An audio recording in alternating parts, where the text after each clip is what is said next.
Hey guys! It's me, Rena Vlogs! Welcome sa aking channel at kung bago ka pa sa channel ko, please subscribe at i-click mo na rin ang notification bell para ma-notify ka sa aking mga uploads.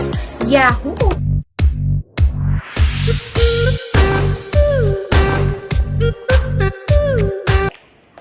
Hey mga loves! Welcome sa aking channel! Sa video na ito, isi-share ko sa inyo kung paano gumawa ng thumbnail using Kinemaster or Kinemaster Video Editor.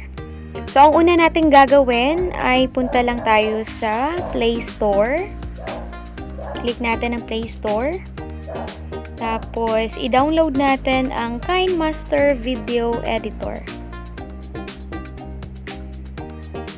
Since na-download ko na siya, i-open ko na lang siya. Kung hindi nyo pa siya na-download, i-download nyo na lang.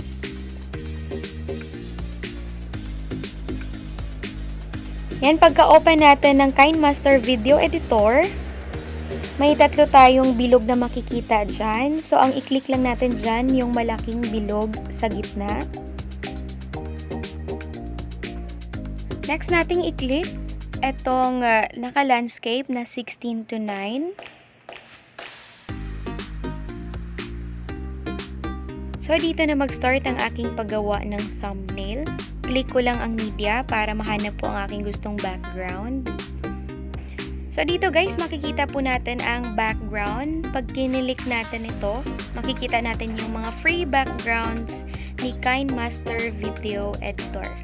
Since may picture na ako para sa aking gagawing thumbnail, yun na lang ang hahanapin ko sa aking album na screenshots.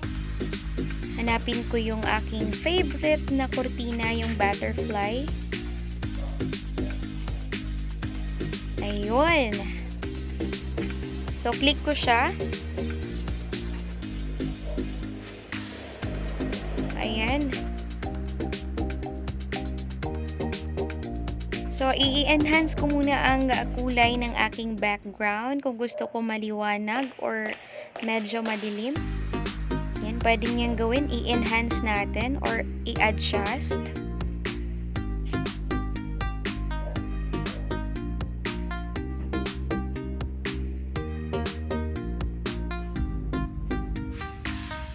Yan, kayo na bahalang magtansya-tansya guys.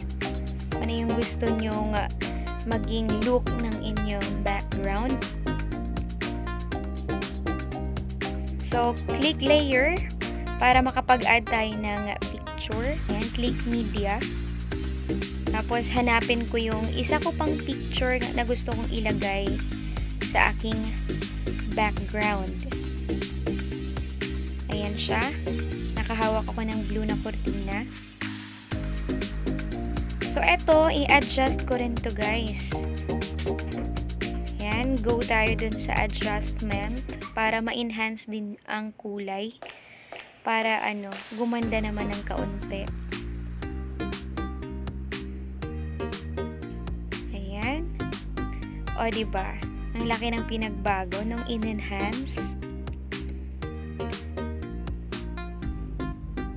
Naging half Filipino, half filter ang peg. Ayan. Charot lang. Ayan, lalagay ko siya sa gilid.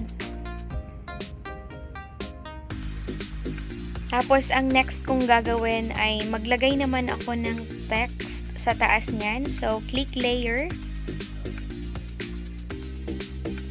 Tapos, text. Tapos, kung ano yung gusto nyong ilagay na text sa inyong thumbnail, ayan, go lang, i-type nyo lang yan ng bonggang-bongga. So, dito maglalagay ako ng bongga.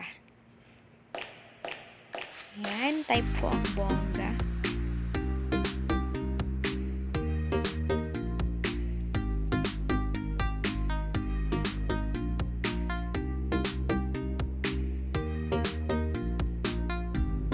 Ayan, tapos lagyan ko ng emoji na may star na nakangiti kasi happy ako sa aking kurtinang nabili.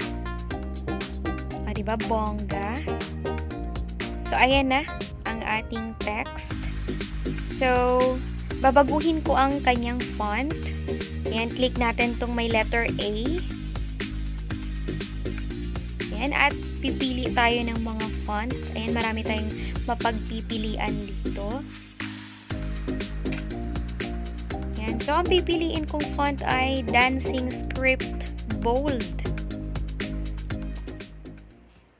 Ayun.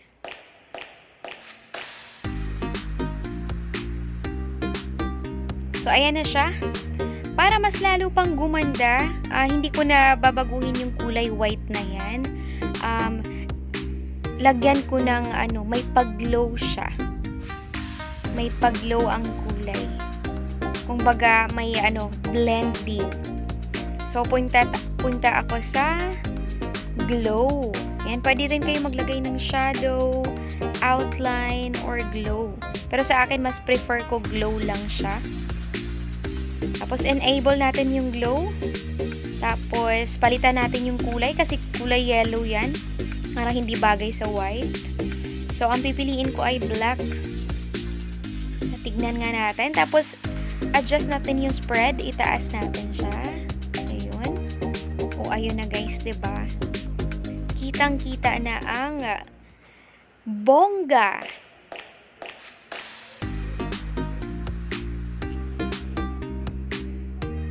So, ilalagay ko to sa taas na aking picture. Ayan. Talaga namang bongga ang aking kortina, diba?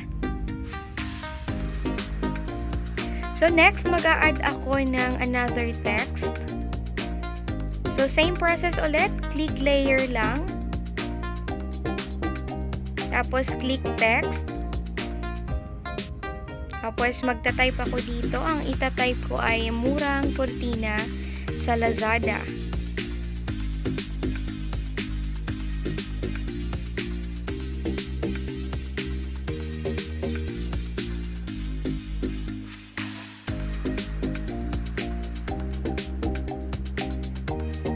So, after mag-type, click OK lang. Tapos, same rin. Papalitan ko rin to ng font. So, click A ulit. Tapos, pili ako dito ng magandang font. So, ang pipiliin ko ritong font ay Noto Serif Bold Italic.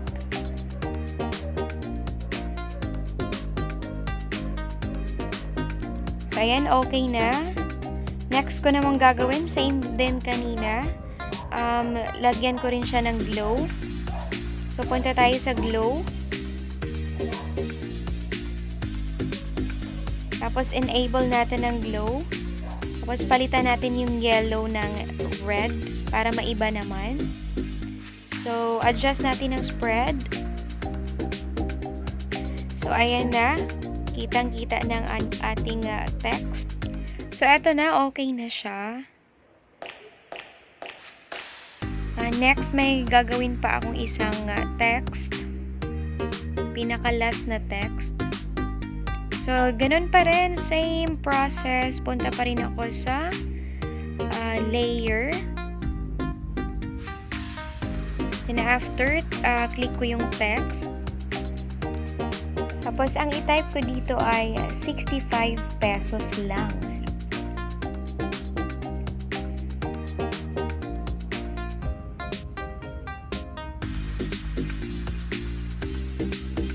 Pagkatapos mag-type, same process pa rin. Napapalitan ko rin to ng font.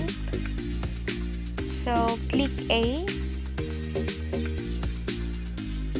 Tapos, pili tayo ng magandang font. Punta tayo dito sa may Latin. Tapos, pili tayo ng mas magandang font. Yan, i-explore natin tong Kinemaster Video Editor. So, ayan, may napili na ako ang redressed na font. Click natin yan. So, ayan na.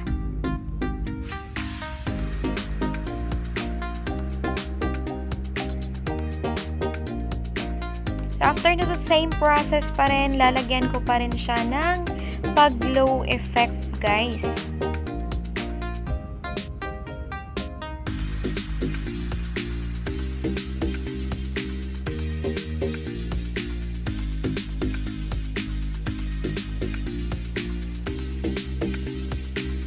So, ayan, scroll down lang tayo. Punta ulit tayo sa glow. Enable, tapos purple yung biliin nating kulay or violet. Tapos, adjust natin ang spread. So, ayan na mga loves. Ready na ang aking thumbnail. Sobrang dali lang gumawa ng thumbnail using Kinemaster Video Editor. Para ma-save ang ginawang thumbnail, click lang natin itong nasa upper right side. Tapos, click natin yung kulay blue. Tapos, play natin ang ating ginawang thumbnail. Tapos, click stop. Tapos, ang gawin ay screenshot lang. Ayan, pagkatapos i-screenshot ay i-check naman natin to sa ating screenshot na album. Ayan, check natin dyan sa screenshot na album. Click lang natin yung picture. Tapos, click edit para ating ma-crop. Kasi nakikita nyo sa left and right side may black siya na background. So, kahit need talaga natin yung i-crop. So, ayan.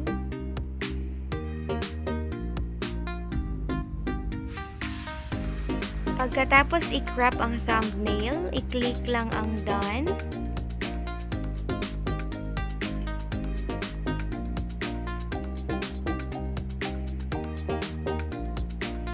Tapos yan na, ready na ang aking thumbnail. At sana guys, may natutunan kayo sa video na ito. Pwede rin kayong mag-suggest kung ano man yung gusto nyong video ko sa aking next vlog. Just type #Rena Vlogs at ang inyong suggestions or request. Thank you for watching guys and see you on my next video. Bye and God bless.